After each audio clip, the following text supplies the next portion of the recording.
Tout autre chose à présent. Bonjour Youssef Chalaïbi.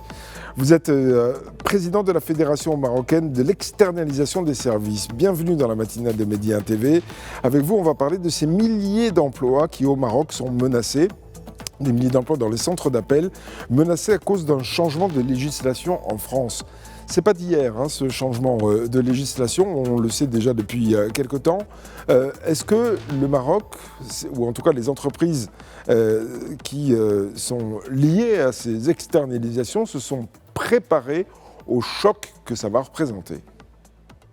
Oui, bonjour, vous m'entendez bien? On vous entend très bien. Merci pour votre invitation.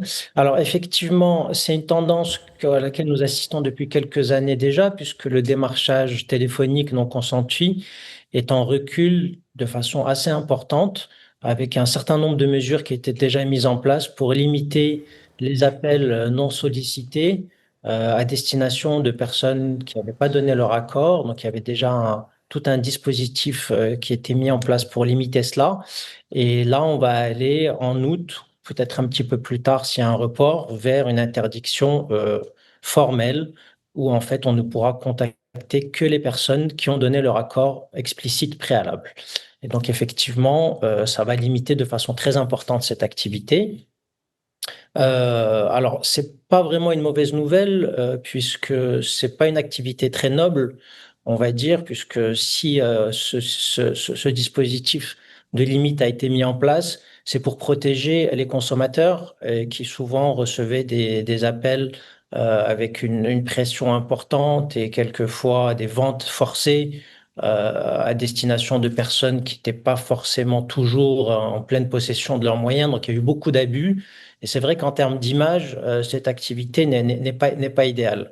Et c'est la raison pour laquelle ça fait déjà plusieurs années qu'on s'est beaucoup diversifié, orienté vers d'autres activités. Alors, si vous voulez, les gens, quand ils rentrent pas dans les détails, ils font des raccourcis en pensant que l'offshoring, c'est les centres d'appel et que les centres d'appel, c'est le télémarketing. La réalité est vraiment différente puisqu'en fait, il y a 5 écosystèmes dans l'outsourcing et les centres d'appel, c'est à peu près 10 milliards sur les 26 milliards de revenus à l'export. Et puis, dans ces 10 milliards, il faut savoir que les revenus du télémarketing, c'est moins de 15% de l'activité. Donc, c'est seulement c'est 1,5 milliard, on va dire.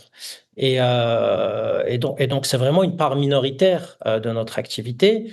Et ça aurait été une mauvaise nouvelle si on était dans un secteur qui n'était pas en croissance et que donc c'est un gâteau à taille stable dont on va enlever 15% de l'activité des centres d'appel, mais la réalité, c'est qu'on est dans un secteur qui est encore en croissance à deux chiffres et que l'outsourcing, de façon générale, crée plus de 10 000 emplois par an.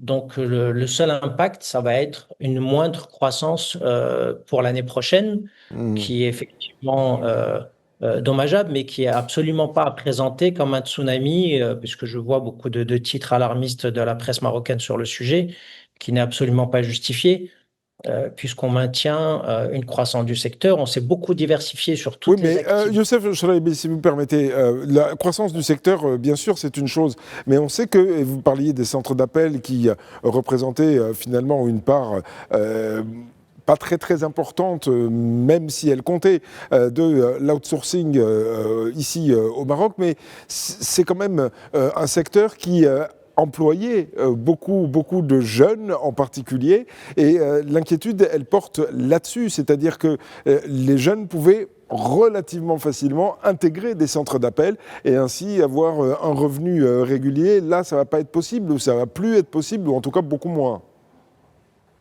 Pourquoi ça aurait pu être possible? Je vous dis que ça représente seulement 15% de l'activité des centres d'appel, le télémarketing. Et donc, les 85% qui sont les métiers de support, du support technique, du support commercial, tout ce qui concerne le support digital, l'intégration de l'IA, le BPO, tous les métiers de back-office, Ça, c'est 85% des métiers des centres d'appel. Pourquoi les jeunes ne vont pas Oui, rejoindre? mais est-ce que ça va signifier une formation supplémentaire? Parce que c'est vrai qu'intégrer un centre d'appel pour faire du télémarketing, bon, ben voilà, on a un texte sous les yeux, quelque part, on le lit, on délivre le message, et puis voilà, ça passe ou ça casse. Quelque part, c'était ça. Il faut se dire la vérité. Là, si on entre dans des fonctions de support qui sont beaucoup plus techniques, qui nécessitent donc une formation bien supérieure, est-ce que ça ne va pas limiter justement l'accès à ces emplois? Bah, en fait, tel que vous le présentez, c'est un nouveau challenge, mais en fait, c'est notre réalité depuis 10 ans. Puisqu'aujourd'hui, on a sur les 90 000 personnes qui travaillent dans les centres d'appel seulement, donc on en a un peu plus de 10 000 qui font du télémarketing. Et 80 000 sont déjà sur tous ces nouveaux métiers à forte valeur ajoutée. Donc, c'est pas nouveau, en fait, notre montée en compétences sur l'ensemble de ces nouveaux métiers, notamment avec l'intégration du digital et la montée en compétences sur toute la valeur ajoutée liée en fait au développement des métiers du BPO. Donc tout ça en fait c'est pas quelque chose de nouveau, c'est notre quotidien depuis plus de 10 ans. Donc encore une fois, il n'est pas question de présenter une évolution qui va avoir un impact mineur comme étant une révolution que nous on a initiée déjà depuis très longtemps. Eh bien, écoutez, c'est rassurant. En tout cas, c'est rassurant de vous avoir eu ce matin dans Oui. la matinale de Medi 1 TV, parce que c'est vrai qu'on peut se faire des idées. Quand on entend outsourcing, on pense centre d'appel et on pense, bon, métier facile et sans trop de formation. Eh bien là, vous venez de nous expliquer exactement le contraire. Et il y a encore un avenir pour celles et ceux qui voudraient intégrer ces différents secteurs. Merci beaucoup d'avoir été l'invité de la matinale de Medi 1 TV. Je rappelle que vous êtes président de la Fédération marocaine de l'externalisation des services. Encore une fois, merci, très belle journée à vous et très bon week-end. À très bientôt.